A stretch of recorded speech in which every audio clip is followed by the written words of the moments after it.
আসসালামু আলাইকুম। বিনিয়োগ ইন বিডি স্টক চ্যানেলে আপনাদের সবাইকে স্বাগতম। আজকে ২৭ জুন হয়ে গিয়েছে এবং আমি যখন ভিডিওটা আপলোড করব হয়তো আগামীকাল অর্থাৎ ২৭ জুন সকালে আপনারা পাবেন। তো এখানে শনিবার এবং আগামী সপ্তাহের মার্কেট শুরুর আগে আমি কয়েকটা স্টক নিয়ে আলোচনা করতে চাই। যেগুলা গত কয়েক মাসে আপনারা কিনেছেন বা গত কয়েক মাসে এগুলোর অবস্থা কোন অবস্থায় আছে, সামনে কি করবে সেগুলো নিয়ে একটু গাইডেন্স দিব। তো চলেন প্রথমে স্ক্রিনে আমার হোয়াটসঅ্যাপ নাম্বার আছে, কারো কোনো দরকার হলে আমার সাথে যোগাযোগ করতে পারেন। স্পেশালি আমার একটা ফ্রি গ্রুপ আছে, একটা প্রাইভেট গ্রুপ আছে, দুইটাতেই চাইলে অ্যাড হতে পারেন। ফ্রি গ্রুপে অ্যাড হওয়ার জন্য নিচে এই ভিডিওর নিচে আপনারা কমেন্টে লিঙ্কটা পাবেন, চাইলে অ্যাড হয়ে দেখতে পারেন। ফ্রি গ্রুপে আমি বিভিন্ন জিনিস নিয়ে আলোচনা করি। তো চলুন প্রথমেই আমরা মার্কেটটা একটু দেখি যে মার্কেট রিসেন্টলি খুব ভালো কাজ করতেছে। প্রায় গতদিন ১১১০ কোটি ভলিউম হয়েছে এবং এখানে ৩৫ পয়েন্ট বা ৩৬ পয়েন্ট পজিটিভ ছিল। তো এখানে দেখার বিষয় আমাদের মার্কেট আসলে কি করতেছে, একটু আমি ডিএসইতে ইন্ডেক্সটা দেখে আসি। যদি একটু খেয়াল করেন মার্কেট এই জায়গায় মার্কেট কিন্তু আসলে ব্রেকআউট দিয়ে দিছে, যেটা গত কয়েক ভিডিওতে আমি বলছিলাম আমার মতে মার্কেটটা ব্রেকআউটটা দিয়ে দিছে এবং ব্রেকআউট দেওয়ার পর মূল তার রেজিস্ট্যান্স দেখেন, এই জায়গাটা রেজিস্ট্যান্স, এইটার উপরে কিন্তু সে চলে গেছে অলরেডি। এইটার উপরে 2 দিন গেছে কিন্তু প্রপার ক্লোজ দেয় নাই। এখানে একটা ক্লোজ দিয়ে এরপর নেমে গেছে। এখন প্রপার ক্লোজ প্রপার ব্রেকআউট দেওয়ার জন্য হচ্ছে কি, এখানে আসলে স্মার্ট মানি কিছু সেল দিয়ে কিছু স্টক নামাইছে যাতে পাবলিক ভয়ে সেল দেয় এবং ওইগুলো আবার কালেক্ট করবে। হইতে পারে এইখানে ধাক্কা খেয়ে আবার কিছুটা নিচে নামতে পারে, নেমে আবার উঠতে পারে, অথবা এইখানে ফাইনাল ব্রেকআউটটা দিয়ে দিতে পারে। এটা 100% নিশ্চিত বলা সম্ভব না। এটা আপনি নিজে টাইম টু টাইম মানে লাইভ মার্কেটে দেখতে হবে। এই জিনিসটা আগে থেকে বলা সম্ভব না। লাইভ মার্কেটে যদি আমি দেখি, আমি নিজে যেমন আমি নিজে কি করবো, আমি যদি দেখি যে এখানে সূচক বাড়তেছে, ভলিউমটাও এই দেখেন, ভলিউমটা গত 3 দিন থেকে বাড়তেছে, এইভাবে বাড়তে থাকে, তাহলে আমি ধরে নিব ব্রেকআউটটা সলিড এবং ব্রেকআউট পারফেক্ট ব্রেকআউট করতেছে। এবং তাইলে আমি যে স্টকগুলো ভালো মুভ দিবে ওইগুলোতে মুভ করবো বা ওই স্টকগুলো হোল্ড করবো। আর যদি এখান থেকে নামা শুরু করে, নামলেও কিন্তু একদিনে নামবে না। দেখেন এখানে যে নামছে, এই যে নামবে, এটা কিন্তু আমরা এইগুলা ক্যান্ডেলে কনফার্ম হয়ে গেছি। সো এই দিন কিন্তু আমরা কিনি নেই, ভালো করে বুঝেন। এই যে ফাটাফাটি একটা ডস ক্যান্ডেল দিল, যে এখানে উপরে উপরে প্রায় আমার মনে হয় ওই দিন মনে হয় 60 পয়েন্ট পজিটিভ হয়েছিল। 60 পয়েন্ট পজিটিভ থেকে শেষে 20 পয়েন্ট নেগেটিভ গেছিল, অর্থাৎ ওই দিন 80 পয়েন্ট মাইনাস গেছে। এর পরের দিন আসে এই যে 160 পয়েন্ট মাইনাস, এই জায়গায় কিন্তু আমরা কিনি নাই, বরং আমরা এই জায়গাগুলোয় অল্প অল্প সেল দিয়ে ক্যাশ করছি। এই জায়গায় যেদিন দেখছি আরো ক্যাশ করছি। 80 পয়েন্টের পরের দিন আমরা এই 80 পয়েন্টের নিচে কিছু কিনছি, এখানেও কিছু কিনছি। কেনার পর এখন তো কিছুটা প্রফিটে আসি। এখন দেখার বিষয় ব্রেকআউট দেয় নাকি, ব্রেকআউট দিলে আরো প্রফিট হবে, আর নইলে এখানে আবার পরিকল্পনা করবে সেল দেওয়ার জন্য। সো এটা হচ্ছে লাইভ মার্কেটে আপনাকে দেখতে হবে। আগে থেকে 100% এখানে বলা সম্ভব না। যেরকম এইখানে যেটা হচ্ছে দেখেন, একই জোনের ভিতর কয়েকদিন ঘুরে এরপর মার্কেট ডিসাইড করে নামবে কি উঠবে। একইভাবে এখানেও একই জোনের ভিতরে ঘুরতেছে, এখানেও দেখেন একই জোনের ভিতর কয়দিন ঘুরছে, এমন না যে একটা ক্যান্ডেল উঠেই নেমে গেছে, না, এখানে দেখেন ৬-৭টা ক্যান্ডেল আছে, এখানেও ৭-৮টা ১০টা ক্যান্ডেল আছে, এখানেও ৮-১০টা ক্যান্ডেল আছে। অর্থাৎ স্মার্ট মানি একটা জায়গায় গেলে এখানে স্মার্ট মানি খুব চালাকিতে সেল দেয় অথবা বাই করে মার্কেট উপরে তুলে। কিন্তু এই জিনিসটা আমাদেরকে, যেহেতু আমরা স্মার্ট মানির সাথে তো জড়িত না, আমরা জাস্ট এনালাইসিস করে চার্ট দেখে ডিসাইড করি। তো আমাদেরকে স্মার্ট মানির প্রতিটা পদক্ষেপ দেখে দেখে এরপরে সিদ্ধান্ত নিতে, এরপর ডিসাইড করতে হয়।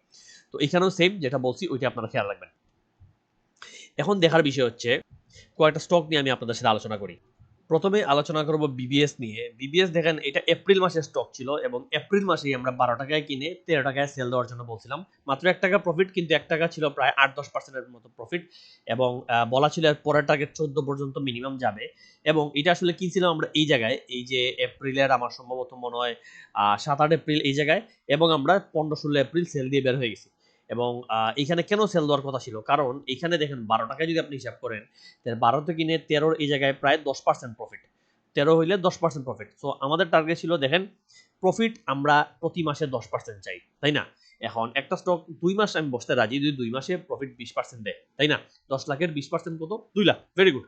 কিন্তু যদি আমি দেখি যে মাত্র ১ সপ্তাহ ৭-৮ দিনে আমার 10%, 7%, 8% দিয়ে দিছে, তাইলে আমরা ওই স্টক নিয়ে ২ মাসের আর প্ল্যানিং করি না, আমরা প্রফিটটা নিয়ে নিই। কারণ ৭-৮ দিনে 10% অনেক বেশি। এটা সেল দিয়ে আমরা পরবর্তীতে আরেকটা স্টক কিনতে পারি, যেটা হয়তো আরো ১ মাস ২ মাসে ভালো প্রফিট দিবে।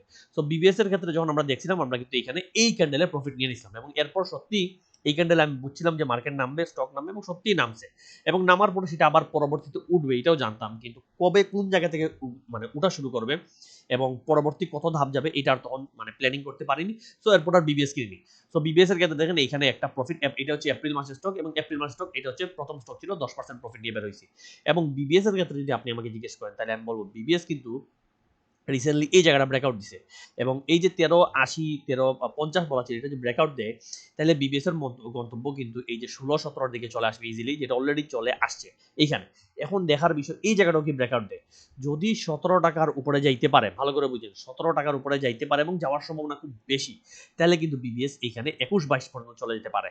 তো এটা নিজেরা খেয়াল রাখবেন। এটা মানে প্রতিদিন তো আমার দ্বারা বলা সম্ভব না, আমার গ্রুপে হয়তো বলবো, বাট এখানে আপনি নিজেরা যদি এই জায়গায় ব্রেকআউট দিয়ে উঠে আবার ভালো করে বুঝেন এইখানে এইটা ব্রেকআউট দিয়েছিল 13-তে, 13 ব্রেকআউট দেওয়ার পর আমরা বুঝছিলাম যে 16-17 যাবে।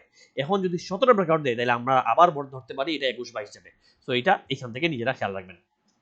এরপর আমি যে স্টকটা নিয়ে কথা বলবো এটা হচ্ছে জেড ক্যাটাগরির এআইএল। এএল কিন্তু আমরা আপনারা জানেন এপ্রিলের 1 তারিখ কিনছিলাম এবং এএল দেখেন এখানে আপনাদেরকে ডাইরেক্ট দেখিয়ে দিই যে 30 টাকার যত নিচে পারা যায় স্টপ লস 28 ধরে কিনছিলাম এবং ফার্স্ট টার্গেট 34 প্লাস মাইনাস, পরবর্তী 42 এবং কোন এক সময় ফাইনাল টার্গেট 60 যাবে। এটা নর্মালি ওপেনলি বলি না, বাট এখানে দেখাই দিলাম। এবং দেখেন এএল নিয়ে বারবারই আমরা বলছি কেনার জন্য এবং আমাদের গ্রুপে দেখেন 28-এ দিচ্ছে, এটা বারবার বলছি এবং বলছি যে ধাপে ধাপে কিনতে থাকেন, বাড়ার পর দৌড়াদৌড়ি করার দরকার নাই। এবং এই স্টকটাও দেখেন এপ্রিলের এটা 1 তারিখ যখন বলা ছিল এপ্রিল, এই যে নিচে, এই যে একেবারে নিচে 27-28 এই জায়গা পর্যন্ত আমরা কিনছি, এই যে 28 দেওয়া 28 পর্যন্ত কিনছি এবং ঠিক এপ্রিলের এটা 29 এপ্রিল 30 এপ্রিল এপ্রিলের লাস্টে এসে স্টকটা গেইন দিয়ে দেয় এবং 3 মে আমরা কিন্তু সেল দিয়ে বের হয়ে যাই। এবং এআইলে যদি খেয়াল করেন এআইলে কিন্তু একটা হিউজ অ্যামাউন্ট অফ প্রফিট হয় এখানে, যদি খেয়াল করেন প্রায় 28% বা 30%, আমি কমাইয়ে ধরি 25% প্লাস প্রফিট ধরি, এর বেশি না, 25% প্রফিট করে বের হয়ে গেছে। এবং দেখেন প্রতিটা স্টক তার টার্গেট কিভাবে মেনটেন করে। এখানে দেখেন টার্গেট 3টা দেওয়া ছিল, 28-34 ছিল প্রথম টার্গেট, মেইন টার্গেট 42 যেটা পরবর্তীতে যাবে, কিন্তু আমাদের প্রথম টার্গেট আমরা সেল দিছি। এবং এটাও মানে এখানে কেন 2টা টার্গেট, কারণ আমি ওই টার্গেটে যাওয়ার পর চিন্তা করবো আসলে কি বলে কি হয়। এবং 34-এ আমরা সেল দিয়ে এএলকে দেখেন টার্গেটটা কি সুন্দর রেসপেক্ট করে, ঠিক 34-35 এই 36-এ সেল গেছে, গিয়ের পর কিন্তু 1 মাস ধরে এখানে দেখেন এপ্রিল পর মে এখন জুন 2 মাস হয়ে গেছে একই জায়গার মধ্যে ঘুরতেছে। অর্থাৎ আমি যে সেল না দিতাম, যারা আমার সাথে সেল দেয় তারা কিন্তু এখনো বসে আছে প্রফিটে না, লসে না, কিন্তু প্রফিটটা নিতে পারেন। তো এআইএল পরবর্তী গন্তব্য যে আপনি বলেন যে পরবর্তী টার্গেট কিন্তু আমার এই যে 42 41 42 এর জোনটাই, এই জোনটা পরবর্তী টার্গেট। এখন দেখার বিষয় এইটা এআইএল কে 35 টাকা ক্রস করতে হবে, ভালো করে বুঝেন। এই যে 35 বা 36 টাকা যত এটা ক্রস করবে না ততদিন কিন্তু এআইএল যে ব্রেকআউট দেয় নাই এবং 42-এ যাবে না, হইতে পারে এখান থেকে আবার এই 35-37 সেল গিয়ে আবার নিচে আসতে পারে। তবে আমার ধারণা এটা হয়তো আরো 1 মাস লাগতে পারে, কতদিন আমি জানি না, আসলে সময় বড়টা আমাদের মানে কাজ না, সময় আমরা ধরতে পারি না, এটা কোনো অ্যানালিসিস নাই। তবে এটা যদি এখনো কেউ কিনে থাকে আমি বলবো নিচে আরো নিচে কিনেন, 30 31 32 এর উপরে কিনা উচিত হবে না। এটা আবার নেমে 31 32 আসতে পারে, 30 31 32 কেউ যদি কিনতে পারেন এবং এটা যদি 35 ব্রেকআউট দেয় তাহলে পরবর্তী টার্গেট 40 42 পাবেন ইনশাল্লাহ, এটা চিন্তার কিছু নেই, এটা সময় দিতে হবে।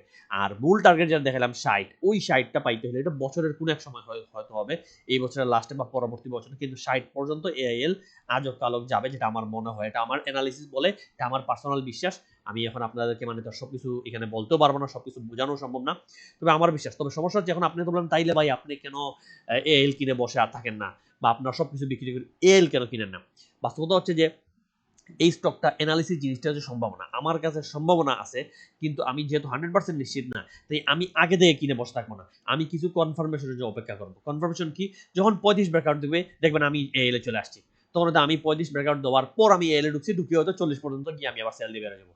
আমরা তো ভাই ডে ট্রেডার, আমাদের পোর্টফোলিও ছোট, আমাদের ছোট পোর্টফোলিও নিয়ে আসলে একটা থেকে একটা স্টকে মুভমেন্ট করে প্রফিট জেনারেট করতে হয়। একটা স্টক ধরেন আপনার 10 কোটি টাকা আছে, 10 কোটি টাকার যদি আপনি একটা স্টকে ইনভেস্ট করেন, সেই স্টক যদি আস্তে বছরে পুরা বছরেও 50% বাড়ে বা ধরলাম 20%ও বাড়ছে, তাইলে একটা স্টক 10 কোটি টাকা কিনলেন, বছর শেষে 20% বাড়লো, আপনার প্রফিট কিন্তু 10 কোটি টাকার 20% 2 কোটি টাকা।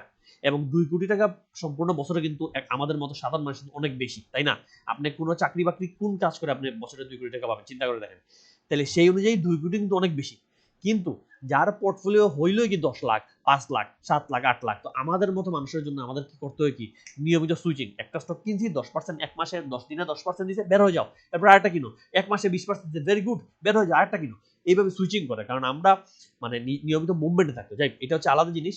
যে কারণে একটা স্টক নিয়ে আমরা লং টার্মে বসে থাকি না, আমরা ইনভেস্টর মেন্টালি, কারণ ইনভেস্টর তো ভাই ওই কোটি কোটি টাকা লাগে, আপনি সাধারণ কয়েক লাখ টাকা দিয়ে কেন আপনি ইনভেস্টরের মতো চলবেন, চললে তো জীবনে আপনার পোর্টফোলিও বড় হবে না। যাই হোক, এটা যার যার চিন্তা ভাবনা। তো দেখেন এআইএল এর গন্তব্য আপনার দেখে দিলাম, এখানে পরবর্তী গন্তব্য 41 42 এই জোনটা খেয়াল রাখবেন। এরপরে শেয়ার হচ্ছে বিডিটাই ফুড, যেটার জন্য সবাই খুবই পাগল এখন সবাই, এবং সবচেয়ে বড় এখন এসে সবাই কেনার জন্য পাগল হচ্ছে। অথচ বিডিটাই ফুড আমরা 11 এপ্রিল কিনছিলাম, মানে ওই এপ্রিল মাসের স্টক ছিল 11 এপ্রিল কিনা ছিল এবং 18 প্লাস মাইনাসে কিনা ছিল এবং বলা ছিল 23 প্লাস মাইনাস 30% প্রফিটে সেল দেওয়ার কথা। এবং 18 এপ্রিল কোন এক জায়গা হবে, এইগুলো জায়গা হবে, এইগুলো জায়গায়, এই যে 18 এপ্রিল এইগুলো জায়গায় আমরা 18 প্লাস মাইনাসে কিনি এবং 23 প্লাস মাইনাস জোনে আমাদের প্রথম সেল বলা ছিল। তো ওইখানে 30% প্রফিট কিন্তু আমরা 23 প্লাস মাইনাস জোনে অলরেডি করে ফেলছি। ভালো করে বুঝেন, এইগুলো জায়গায় কিনে প্রায় কত বলবো, এই যে এই জোনে আমার মনে হয় এই যে 23 টাকার জন্য আমরা সেল দিচ্ছি, এখানে আমাদের কিনা ছিল প্রায় 18 টাকায়। তো এখানে 30% প্রফিটের মধ্যে আমরা করছি, এটা হচ্ছে প্রায় 1-1.5 মাসে। এবং মে মাসে আমরা এখানে সেল, এই যে ক্যান্ডেলগুলা এইগুলা জায়গায় আমরা সেল দিছি মূলত। এই যে মেয়ের এইখানে এই যে এই 23, এই যে 22-23 এখানে সেল দিছি। এবং কেন সেল দিছি দেখেন, 11 এপ্রিল কেনার পর আমরা যখন মে মাসে আসছে, এটা হচ্ছে ইপিএস বাজে আসে এবং এই যে ইপিএস বাজে আসার কারণে এখানে অনেক জিনিস আমি বুঝাইছি যে স্মার্ট মানি কি করতেছে এবং বলছি যে মার্কেট নামে ইপিএস বাজে আছে, তাই প্রফেশনাল নিয়ম অনুযায়ী উচিত হবে এসব রিস্কি বিজনেস সেল দেওয়া। এবং আমরা ওই জায়গায় আসলে সেল দিয়ে একেবারে মানে বের হয়ে যাই। বের হয়ে যাওয়ার পর এই যে 23 টাকায় নামার পর যখন এই জায়গায় আসছে, ঠিক 21-22 টাকায় আসে আবার সিগন্যাল দিচ্ছি বিটি টাইফুড আবার উঠবে ট্রেন্ডে। এবং এরপর কিন্তু আবার আমরা কিনছিলাম এবং 14 মে, এখানে দেখেন 14 মে আবার বলছিলাম বিডি টাইফুড আর এসপি ভালো প্লে করবে মনে হচ্ছে। গতদিন ব্রেকআউট দিয়ে বিডি টাইফুড 2170-এ আসছে, পারফেক্ট টাইম কেনার। এবং 14 মে 2170 এই জায়গায় ছিল। 14 মে কোন জায়গায় হবে, এইগুলা জায়গায় 2170 বা এর নিচে 21 টাকায় আসছিল, এইগুলা জায়গায় কেনার এবং কেনার পর আবার একটা বড় প্রফিট দিছি। এবং 30 টাকায় এই জায়গায় কিন্তু 28-30 না, আমার টার্গেট ছিল 28, আমি 28-এ আসার পর বলছি যে প্রফিট নিয়ে নেন। কারণ দেখেন এখানে লুপ আমরা করি না, আমরা লুপ মেনটেন করে চলি। 28-এর পরে এটা হইতে পারে এটা 50, 60, 100, 200-তে যাক, আমার প্রফিট হয়ে গেছে। আমার টার্গেট ছিল 28, আমি টার্গেটে সেল দিয়ে দিই। এবং দেখা গেল 28-এর পরও এটা বেড়ে 35-এ গেছে, নিচে আবার আসছে, চান্সেস আবার বাড়ান। এই স্টকটা আসলে সত্যি বলি এটা সেলিং জোনটা কোন জায়গায় একটু আপনাদেরকে দেখিয়ে দেই। এই স্টকটার অ্যাকচুয়াল সেলিং জোন আমার কাছে যেটা মনে হয়, আমি মনে করি এই যে 28 থেকে, আপনি যদি বলেন আমাকে এই যে 28 টাকার জোন, 28 টাকা থেকে এইখানে যে এই যে 35-34 এই পুরা জোনটা, এই পুরা জোনটা তার একটা পারফেক্ট সেলিং জোন। এখন এখানে হবে কি, হয় এখানে সেল গিয়ে নেমে যাবে, নেমে পরবর্তীবার এখানে উঠবে, অথবা এখানেই নামবে না, এখানে ঘোরাঘুরি করে টানা 35 যাবে। কিন্তু 35-এর উপরে যাবে কিনা এটা আপাতত আমি বুঝতেছি না, আপাতত এত দূরের জিনিস আমি বলবো না। আমার কাছে মনে হয় এখানে সেল, এখানে উচিত হবে কি আস্তে আস্তে ধাপে ধাপে 20% সেল দেন আজকে, কালকে 20% সেল দেন, 10%, এরকম করে সেল দিয়ে দিয়ে আসলে সেল দেওয়া উচিত। এবং সবচেয়ে বড় জিনিস, এখানে হোল্ড করে রাখলে কি আপনি 35 পাবেন কিনা এইটা চিন্তা করা, মানে যদি আপনি নিচে কিনে থাকেন তাহলে উচিত হবে সেল দেওয়া। এর চেয়ে বড় জিনিস দেখেন, এইখানে এসে আর কিনাটা ঠিক হবে না। যারা আগে কিনছেন ভেরি গুড, কিন্তু নতুন করে আমরা কিন্তু এখানে আর কিনবো না। এইখান থেকে হইতে পারে এটা বাড়তে পারে, কিন্তু আমার অ্যানালিসিস এটা বলতেছে না। যেহেতু আমার অ্যানালিসিস এটা বলতেছে না, আমি এখানে না বুঝে সেখানে কিনবো না। এটা হচ্ছে বাস্তবতা, এটাই জাস্ট আপনাদেরকে সতর্ক করে দেওয়া। এখন এটা কি প্লে করবে, প্লে করতে পারে ডমিনেজের মতো, ডমিনেজ যেরকম 10 থেকে 20, 20 থেকে 40, 40 থেকে 80, 70 কত দূর আসলো, এরকম হইতে পারে, ইম্পসিবল না। কিন্তু ওই রিস্কটা নেওয়ার জন্য আপনি রেডি কিনা এটা আপনি নিজেকে প্রশ্ন করতে হবে। তো এইটা বিডি টাইফুড আপনি যদি দেখেন, প্রথমে আমরা এখানে 18-তে কিনে 30% প্রফিট করলাম এবং 21-22-এ ধরলাম, আপনি 22-এও কিনতে পারেন। তাহলে 22-এ কিনে এই যে 28, আমার 30 না, আমি আমার টার্গেটই বলি, 28-এ যদি সেল দিতে পারেন তাহলে আবার 28% প্রফিট। 30-এর কথা আমি বলতেছি না, কিন্তু 30 ওইটা আমার হিসাবের বাইরে। তাহলে একবার 28, একবার 30, প্রায় 50 থেকে 60% প্রফিট কিন্তু ইজিলি একটা স্টক থেকে করা গেছে, যদি একটু সঠিক টাইমে কিনতে পারেন, আবার সেল দিয়ে কিনতে পারেন। এটা কিন্তু এপ্রিল, মে, জুন 3 মাসের এই এক স্টকের কাহিনী আমি দেখাইলাম। আচ্ছা গেল। একই সাথে এসপিও কিন্তু 14 মে বলছিলাম, 14 মে এই ক্যান্ডেলে, তো ওই দিন তো বেড়ে গেছিল, বাড়ার পরে এখন একই জায়গায় আছে। যদি এই জায়গাটা ব্রেকআউট দেয় তাহলে এসপিও কিন্তু আপনার এই যে 30 পর্যন্ত টানতে পারে। তো এটা খেয়াল করতে হবে। এখানে দেখেন কিনলে আপনি নিচে বটমে 22-23-এ কিনতে পারেন ছোট স্টপ লসে, কিন্তু আপনি এই যে 24-25 এসে কিনেন না, কারণ 24-25 তার সেল জোন।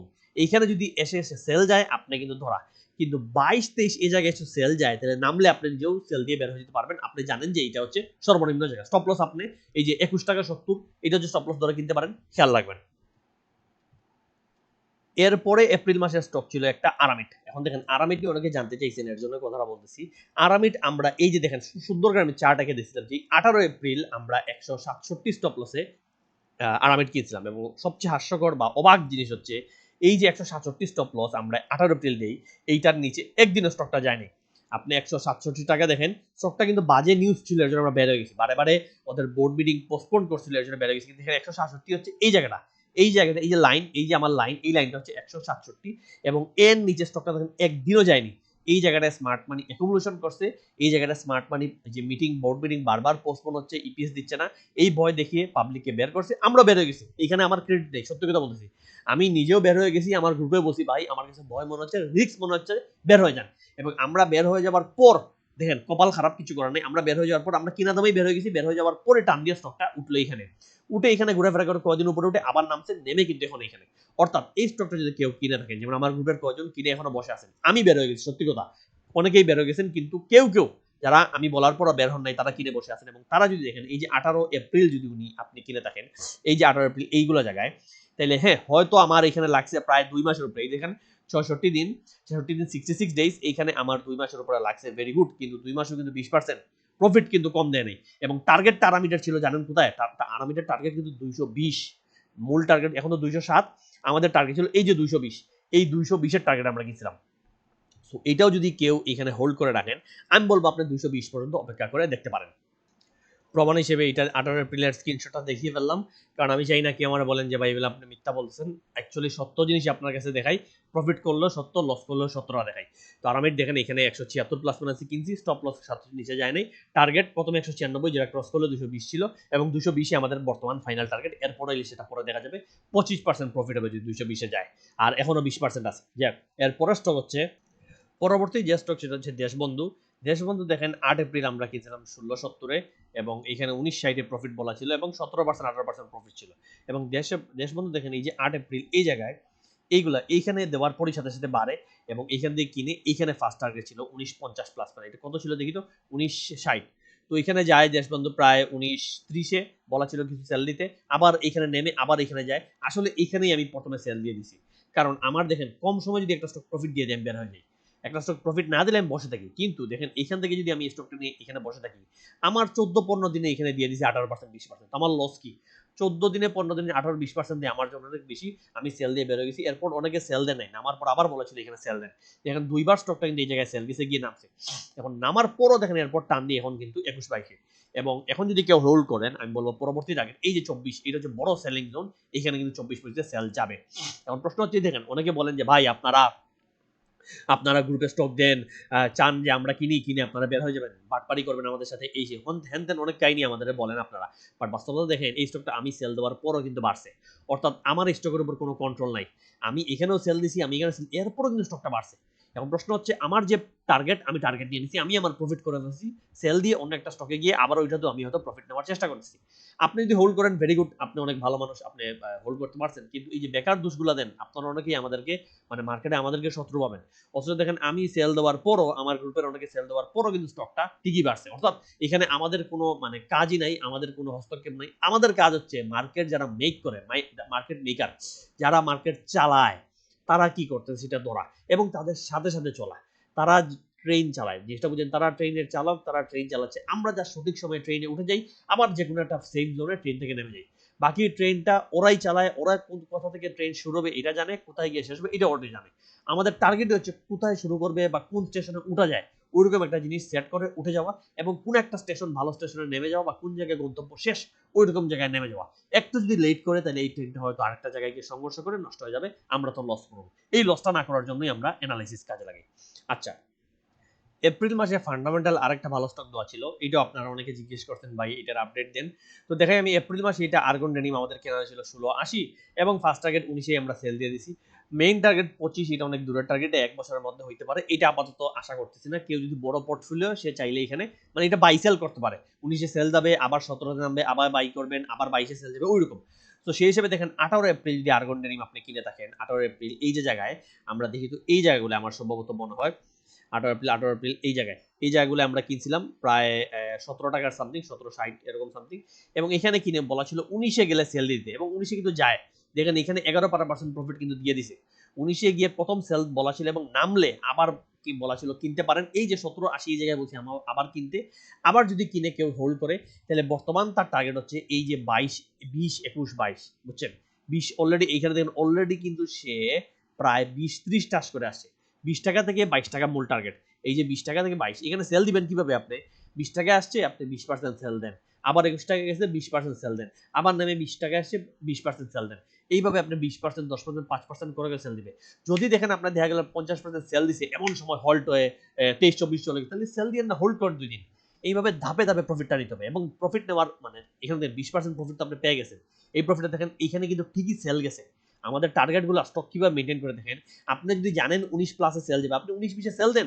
সেল দেওয়ার পর আবার দেখেন নেমে আসছে, আপনি আবার সেলে কিনেন। কিন্তু টার্গেটে যদি আপনি সেল না দেন, আবার নেমে আসছে, এখন কিন্তু আপনি হতাশ, ইস সেল দিলাম না, এখন তো আবার নেমে গেল, আবার উঠে গেল, কি করলাম, নেমে গেল, কিনলাম না, উঠে গেল, বসে আছি। তো এই জিনিসগুলো আসলে বোঝার জিনিস। প্রতিটা টার্গেটে একটা স্টক সেল যাবেই, এটা বুঝতে হবে, এবং ওই জায়গায় সেল দিয়ে দরকার আবার কিনেন, দরকার 50% সেল দেন, কিন্তু পুরোপুরি হোল্ড করে বসে থাকেন না, প্রফিটটা নেন। আমরা এত বছর থেকে প্রফিট নিতে পারছি না কত মানুষ, প্রফিট সুযোগ পাইলে প্রফিটগুলো নেওয়া শিখেন। এবং 20%, 30% প্রফিট নেবেন না, কত নেবেন, 5% লেখ করা, 10% লেখ করা, এটা তো 20% প্রফিট দিচ্ছে। নেওয়ার পর আবার নিচে কিনবেন, আবার পরবর্তীতে 22 ক্রস করবে, যাবে 25 যাবে, এটা তো একদিনে এটা যাবে, এটা আজও কালো এরকম ভাবেই স্টকটা মুভ করবে। এরপরে ইন্স্যুরেন্সের একটা স্টক নিয়ে আপনারা অনেকেই প্রশ্ন করছেন, স্টকটা হচ্ছে গ্রিন ডেল্টা। দেখেন গ্রিন ডেল্টা আমরা এপ্রিল মাসেও কিনছি, মেতে একটু এপ্রিল একটু প্রফিট নিয়ে 2-3-4টা প্রফিট নিয়ে বের হয়ে গেছি, আবার মেতে এসে কিনছি। এবং মে মাসে দেখেন আমরা গ্রিন ডেল্টা 49 প্লাস মানেছে কিনা, স্টপ লস 57, টার্গেট 70 এ কিনছিলাম। এবং গ্রিন ডেল্টা বাড়ে না ভাই, বাড়ে না, বসে আছে। 18 মেতে আমি আবার বসি, স্টপ লস টাচ করছে, সেল দিয়ে না, হোল্ড করেন। 19 মেতে এই করে আবার বলছি স্টপ লস হয়ে গেছে, কিন্তু সেল দিয়ে না। দেখেন স্টপ লস হইলেও আমরা সেল দিই না কিছু কিছু স্টকে, এইটাও কিন্তু বোঝার জিনিস। স্টপ লস হলে অন্ধভাবে সবাই সেল দেয়, আমরা কিন্তু সেল দিই না। আমরা বুঝতে চাই আসলে কি এটা পাবলিক সেল দিচ্ছে না স্মার্ট মানি সেল দিচ্ছে। স্মার্ট মানি সেল দিলে আমরা বের হয়ে যাব, আর পাবলিক সেল দিলে আমরা বসে থাকবো। তো এই দুজন পাবলিক ভয়ে সেল দিচ্ছে, সেল দিয়ে সমস্যা নাই। এরপর দেখেন 9 জুন গ্রিন ডেল্টা এখানে 11 মে কিনা, এবং জুন মাসে এসে গ্রিন ডেল্টা কিন্তু প্রফিট দিয়ে দিছে। এবং গ্রিন ডেল্টা কিন্তু এখানে প্রায় 57-58 জোনে কিনা। এই যে মে, এগুলো জায়গায় আপনার কিনা, এখন এখানে যদি আমি 59ও কিনি, 59 মানে 22 জন, এখান থেকে এখানে কিন্তু আমার 70, প্রায় 15-16% প্রফিট। এবং 70 টার্গেট দেখেন, স্টকটা একেবারে এই জোনটা দেখেন 69-40 টাচ করে নামছে। এবং এটা যখন ব্রেক দিবে তখন কিন্তু সে 80 টাকায় যাইতে পারে, 80 টাকায় যাইতে পারে। কিন্তু আমরা যখন বুঝছি এখানে সেল যাবে, আমরাও সেল দিয়ে বের হয়ে গেছি। বের হয়ে ভাই আমি আস্তে ধীরে সময় যাও, আমি এই টাকা অন্য স্টকে ঢোকাবো, যে স্টকে এখান থেকে নামবে বুঝতেছি আমি কেন স্টকে থাকবো। এবং 9 জুন, এখানে 9 জুন দেখেন আমরা প্রফিট কিন্তু এখন হোল্ড করছেন। আর কটা দিন দেখেন বলা ছিল 70 এ যাবার চান্স খুব বেশি, 70 ব্রেক দিলে 80 যাবে। এবং 9 জুন এই কথাটা বলা, দেখি 9 জুন কোন দিন, এইগুলো জায়গায় দেখেন, এইগুলো জায়গায় এই যে 9 জুন, এইগুলো জায়গায় বলা। এবং পরবর্তীতে ঠিকই 15 জুন, 16 জুন প্রায় 70 টাচ করে নামছে। তো এটাও কিন্তু একটা প্রফিটেবল স্টক ছিল। এটা যদি এখনো কারো হোল্ড থাকে, আমি বলবো আপনার স্টপ লস এই জায়গায় ধরেন, 60 টাকা স্টপ লস ধরেন।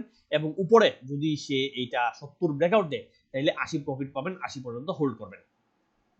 এপ্রিল মাসে আমরা আরেকটা স্টক কিনছিলাম, সেটা হচ্ছে জেমিনি। এখন দেখেন আমাদের যে, আপনি তো বলবেন ভাই আপনারা তো ভালোই বাটপার, যে স্টক প্রফিট দেয় সব আপনার হয়ে যায়, এটা কি সত্যি নাকি? আসলে না, সব স্টক আমাদের প্রফিট দেয় না, কিছু স্টক আমরা লসও করি, এবং কিছু স্টক কেনা দামে থাকে। জেমিনি হচ্ছে এরকম একটা স্টক, যেটা আমরা কিনছি হচ্ছে 114-15 মধ্যে। এবং এই উপরে যাওয়ার পর আমরা প্রতিদিন সেল দিছি। আমাদের টার্গেট ছিল এটা নিটিং করবো, 114, 110, 112 কিনবো। এখানে গেছে 120-22 বলছি সেল দিতে, কেউ কেউ সেল দিছে, কেউ সেল দেয়নি। আবার নিচে আসছে কিনছি, আবার এখানে বসে গেছে সেল দিছি, আবার নিচে আসছে কিনছি, আবার সেল দিছি।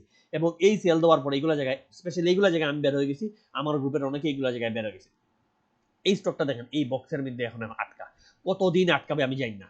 এইটা হচ্ছে টেকনিক্যাল অ্যানালাইসিসের সবচেয়ে ইম্পর্টেন্ট জিনিস, যে আপনি একটা স্টক কিনলেন এই বটমে, কিনছি আমরা এই বটমে, এ আসে সেটা 140 প্লাস মাইনাস যাবে, কিন্তু এই জোনটা সে ব্রেকই দিতে পারতেছে না। প্রতিবার এই জোনে যায়, নিচে নেমে যায় ধাক্কা, আবার এই জোনে যায়, ধাক্কা খেয়ে নিচে নামে। দেখেন এখানে একবার, দুইবার, তিনবার, চারবার এক জোনে ধাক্কা খাইলো, 4টা বার সে উপরে জোনে ধাক্কা খাইছে, 4টা বার এসে নিচে আসে। সো এইগুলো জায়গায় কেউ ধৈর্য ধরে নিটিং করতে চাইলে করতে পারেন। আমাদের এই ধৈর্য ছিল না, আমরা এখানে 5-7% প্রফিট নিই, আমরা এখানে বেড়ে গেছি। কেউ যদি এই নিচে কিনতে পারেন এবং এখানে সেল দেন, দেখেন 8-10% প্রফিট। এটা আসলে নামমাত্র প্রফিট, এটা 8-10% আমি এত বড় করে দেখতেছি না, বাট আমি বলছি যে দেখেন কেউ এখানে প্রফিট নিছে, কেউ কেনা দামে বের হয়ে যেতে পারছে, বের হয়ে গেছে। কেন? কারণ আমার স্টক হচ্ছে ট্রায়াল এন্ড এরর। আমি একটা কিনবো প্রফিটের আশায়, কিনে যদি প্রফিট না দেয়, তাহলে আমার টার্গেট হয় কেনা দাম, অথবা যত কম লসে বের হয় সেটা নিয়ে অন্য স্টকে মুভ করা। এবং এতগুলো স্টক প্রফিটার দেখলেও এই একটা প্রথম স্টক ছিল এপ্রিল মাসে, যেটা আমাদের প্রফিট দেয় নাই, আমরা কেনা দামে বের হয়ে গেছি। সো এখানে দেখেন এটা এগেইন এই জোনটা যদি ব্রেক না দিবে, এটাতে আর ঢুকবো না। যদি 124-25 ব্রেক দেয়, তখন পরবর্তী প্ল্যানিং হবে এই স্টকটা আসলে কি করবে। আপাতত স্টক থেকে এর জন্য দূরেই থাকবো। এরপরের স্টক হচ্ছে ডিএসএসএল। ডিএসএসএল ভাই আমাদেরকে অনেক পেইন দিছে, অনেক কষ্ট করাইছে, অনেক সময় নিছে। একটা শেষটা স্টক ছিল, আমি নিজে বিরক্ত হয়ে সেল দিয়ে দিছি। আমি কেনা দামে অল্প লাভে বের হয়ে গেছি, কিন্তু গ্রুপের অনেকে ডিএসএসএল ছিলেন, এবং ডিএসএসএল আমরা এপ্রিলে কিনছি, মেতেও আবার কিনছি। এবং ডিএসএসএল বলা ছিল যে 9 টাকার ধরবেন স্টপ লস, প্রথমে 88, এরপর 9 ধরে আমরা কিনছি। এবং 9 টাকার আশেপাশে যত পারেন কিনেন। এবং 10 টাকার শেয়ারগুলো মুভ আসলে 11 প্লাস মাইনাস পাবেন। এবং দেখেন ডিএসএল এই জায়গায়, ডিএসএল আসলে এপ্রিলে কিনা, আমি মিথ্যা বলবো না, এপ্রিলের এই জায়গায় কিনা, এই যে এপ্রিল আমরা এই জায়গায় কিনছি, কিনে বসতে উঠে এখানে কেউ সেল দিছে, আবার নামছে, আবার কিনছেন, কিনে দেখেন বাড়ে না সে অনেক কষ্টে শেষ পর্যন্ত ডিএসএল কিন্তু 11 প্লাস মাস 11.50 টাচ করছে। অর্থাৎ আমি এপ্রিলে ধরি, এপ্রিলের এই জায়গায় ধরি, তাহলে যদি আপনি দেখেন এখানে আপনি প্রায় দেখেন 70 দিনে 24-25% প্রফিট পাইছেন, খারাপ না। 60 দিনে 25% প্রফিট, 70 দিনে খারাপ না। অনেকে তো এই 60 লস করছে, সেই হিসেবে ডিএসএল অনেক সময় নিছে, আমি মানতেছি, সরি, কিছু করার নাই। বাট আমার টার্গেট ছিল এটা 1 মাসে প্রফিট দিবে, 2 মাস লাগাইছে, বাট 2 মাসে 25% কিন্তু কম না। তো ডিএসএল ও আরেকটা স্টক যেটা আমাদের প্রফিট দিয়ে গেছে। এরপর হচ্ছে সর্বশেষ মে মাসে আমরা আরেকটা স্টক দিচ্ছিলাম কেটিএল। কেটিএল এত কষ্ট করাইছে, কেটিএল এখনো মুভ দেয় নাই আহামরি।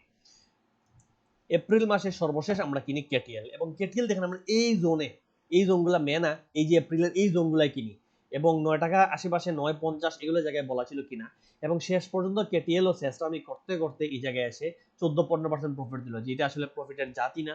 2 মাস বসে 14% 10%-এর জন্য আসলে আমি খেলতেছি না। বাট কেটিএল নিয়ে আমিও বিরক্ত, গ্রুপের অনেক মানুষ বিরক্ত, আমি শেষে সবার কাছে ক্ষমা চাইছি, ভাই পারলে বের হয়ে যান। আসলে স্টকটা দেখেন এখানে কিনছি, এই উঠলো নেমে যায়, কিনার আগে আমি অনেকদিন থেকে এটা ট্র্যাকে রাখছি, কিনার ইচ্ছা ছিল এইখানে, কিন্তু কিনি নেই, এই কারণ উঠে নেমে গেছে, আবার কিনার ইচ্ছা এখানে, মনে হচ্ছে না আবারও বেশি উঠবে না, দেখা গেছে 9 টাকায় উঠে এই 10 টাকা গিয়ে নেমে যায়। দেখেন একই জোনের ভিতর কত ধাক্কি করছে। তবে এবার মনে হচ্ছে স্টকটা এখানে কিন্তু ব্রেকআউট দিয়ে দিয়েছে, এই জোনের মধ্যে অনেকদিন আটকা ছিল, এবার মনে হচ্ছে স্টকটা এখানে ব্রেকআউট দিয়ে উঠছে। কিন্তু তো এখন যে রিটেস্ট দিচ্ছে, এই রিটেস্টের পর স্টকটা যদি আবার উঠা শুরু করে, তাইলে কিন্তু এখানে বড় প্রফিট দিতে পারে। এটা কিন্তু 12, এই যে 12.50 থেকে 14 পর্যন্ত চলে, আমার মনে হয় এটা 14 পর্যন্ত আসবে। আমি আবারও এঁকে দেখাই, এই যে 14 পর্যন্ত কিন্তু স্টকটা চলে আসার সম্ভাবনা, এই জোন পর্যন্ত চলে আসার সম্ভাবনা আছে। তাই যারা নতুন করে কিনবেন একটু রিটেস্টে স্টপ লস ছোট করে কিনতে পারেন। আমরা অলরেডি এখানে সেল দিছি, আপনারা যদি চান আবারও মনে হয় আবারও কেনার মতো অবস্থায় আছে, একটু নিচে আসলে আমি বলবো দেখেন নিচে দেখেন কি 9 টাকা 50-এর নিচে মনে না যাবে, গেলে কিনে এরপর এবার এইটা 12.50 মতো টার্গেট করবেন, এবং 12.50 ব্রেকআউট দিলে ফাইনালি 14 পর্যন্ত যেতে পারে, এই স্টকটা যাওয়ার সম্ভাবনা খুব বেশি। তো এটা হচ্ছে আমাদের দেখেন এপ্রিল মাসের স্টক, এই স্টকগুলা এখানে যা দেখাইলাম মোটামুটি আলহামদুলিল্লাহ সবই কিন্তু প্রফিট দিছে। যদি খেয়াল করে দেখেন তাহলে এই স্টকগুলোর আপনারা আপডেট পাইলেন, সাথে আমি এপ্রিলের পারফরমেন্সটা দেখাইলাম যে এপ্রিল মাসে আমরা এখানে বেশিরভাগ স্টকই 15 থেকে 20%, 30%, 40%, 50% পর্যন্ত প্রফিট দিছে আপনার পিটি টাইফুন। সো জাস্ট একটা স্টক আমাদের মানে কি বলবো লস করে নাই, কিন্তু একটা স্টক আমাদের সেল দিয়েছে কেনা, আমরা এখানে 2টা স্টকে কেনা দামে বেরোইছি, কিন্তু ওইগুলো কিন্তু পরবর্তীতে প্রফিট দিছে। সো দেখা যায় যে এপ্রিল মাসে আমরা কোনো লসই করে নেই। তো এইভাবে যদি আপনি স্টকগুলো ঠান্ডা মাথায় বুঝে শুনে কিনেন, তাহলে দেখেন প্রতি মাসে আপনি 15-20% করে কিনেন। এখন 10টা স্টক দিয়েছি, 10টা তো আপনার কেনার কথা না, আপনি 5টা কিনেন, 5টা কিনলেও তো আপনার 3টা স্টক থাকবে যেটা 15-20% করে প্রফিট দিবে। আর ধরলাম 2টা আপনার প্রফিট দেয় নেই, আমার গ্রুপে আমার মাত্র 2টা স্টকই প্রফিট দেয় নাই, এখানে ধরলাম ওই 2টাই আপনার কপালে পড়ছে, তাও তো আপনি 3টাতে 15-20% করে প্রফিট পেলে আসলে আপনার প্রফিটটা কত একটু চিন্তা করে দেখেন। মার্কেট কিন্তু প্রফিট দেয় খুব সুন্দর করে, এই জিনিসগুলো বুঝতে হয়। আমরা দেখেন আমরা প্রতি মাসে গ্রুপে 5টা থেকে 10টা স্টক সাজেস্ট করি, এর বেশি করবো না মানে করবো না। এটা 30-40টা স্টক সাজেস্ট করলাম, সেখান থেকে 2টা লাগলো, সেটা নিয়ে বারবার গ্রুপে দেখলাম দেখুন আমার প্রফিট না, ওইটা না, আমি নিজে তো প্রফিট করবো ভাই, তো আমি নিজে করতে হয়, আমি নিজে যে স্টকটা ভালো ওইটাই তো আপনারা দিব। আমরা সঠিক buy sell target stop loss সবই আপনারা বলে দেবো, এটা আপনার টেনশন করার কিছু নাই। এবং বাই করার জন্য আপনারা বারবার বলো এটা কিনেন, এবং সেল করার জন্য যেখানে সেল যাবে ওই দিন ওই মুভমেন্টটা ডাইরেক্টলি বলবো সেল দিতে পারবেন, সেল দেন। এখানে লুকোচুরির কিছু নাই যে আমি বলে চলে গেলাম এরপর বললাম আপনি সেল দিলেন না কেন বা এটা সেল না, এইগুলো না, আমি ডাইরেক্টলি আপনার বলবো সেল দেন। এবং ট্রেডিং এর সময় হোয়াটসঅ্যাপে সাজেশন করা স্টকের আমি যেগুলো সাজেস্ট করি স্টকের পুরো আপডেট দিব। তো এই জিনিসগুলো আপনি যদি চান আপনার দরকার হয় তাহলে আপনি আমাদের গ্রুপে জয়েন করতে পারেন। সামনে জুলাইয়ের গ্রুপ শুরু হয়ে যাবে, অলরেডি মানুষ নেওয়া শুরু হয়ে গেছে, মার্কেট প্রচন্ড ভালো করতেছে, ভবিষ্যতে আরো ভালো হবে। জুন জুলাই প্রচন্ড ভালো যাওয়ার কথা, এবং শুধু জুন জুলাই না, দেখেন 2026 এবং 2027 নিয়ে আমি খুব বেশি আশাবাদী। 2026-এ আমরা মার্কেটকে 6000 ইনশাল্লাহ 6000-এ দেখবো, এবং 2027-এ মার্কেট আরো বড় কিছু করতে পারে। আগ বাড়িয়ে বেশি কিছু বলবো না, কিন্তু এই যে বড় কিছু করতে পারে, আপনি যদি হাত গুটিয়ে বসে থাকেন গত 3-4 বছরে আপনি হয়তো 50% লস করছেন, এইটা কাভার করার সময় এখন যদি আপনি বসে থাকেন, এখন যদি আপনি একটু মুভমেন্ট না করেন, একটা স্টক কিনলেন কয়েকদিন বাড়ে নাই, সমস্যা নেই, একটা স্টকে যেতে হবে, এখন আপনাকে একটু মুভমেন্ট করতে হবে, একটু ভালো ভালো স্টক করতে হবে, একটু সাজেশন ভালো করে বুঝতে হবে, একটু টেকনিক্যাল অ্যানালিসিস বুঝে শুনে কাজ করতে হবে, কারণ এখন হচ্ছে আপনার পোর্টফোলিও বড় করার সময়। আগামী 2 বছর দেখবেন খুব আরামসে, হয়তো 26-27 দেখবেন খুব আরামসে আপনি প্রফিট করতেছেন, কিন্তু এরপর আবার বড় উত্থানের পর এরপর কিন্তু লম্বা সময় ধরে পতন চলে, ওই পতনে দেখবেন আপনার আহামরি প্রফিট হচ্ছে না। তো পোর্টফোলিও বানানোর সময় এখন দয়া করে এখন মার্কেটে একটু মনোযোগ দেন, একটু সময় দেন, অন্য কাজ কাম ছেড়ে একটু মার্কেটে সময় দেন, মার্কেট কিন্তু ইনশাল্লাহ ভালো প্রফিট দিবে। আজকের জন্য এতটুকুই, ভালো থাকবেন, দেখা হবে আগামী ভিডিওতে। ভালো থাকবেন, দোয়া করবেন আমার জন্য। আসসালামু আলাইকুম।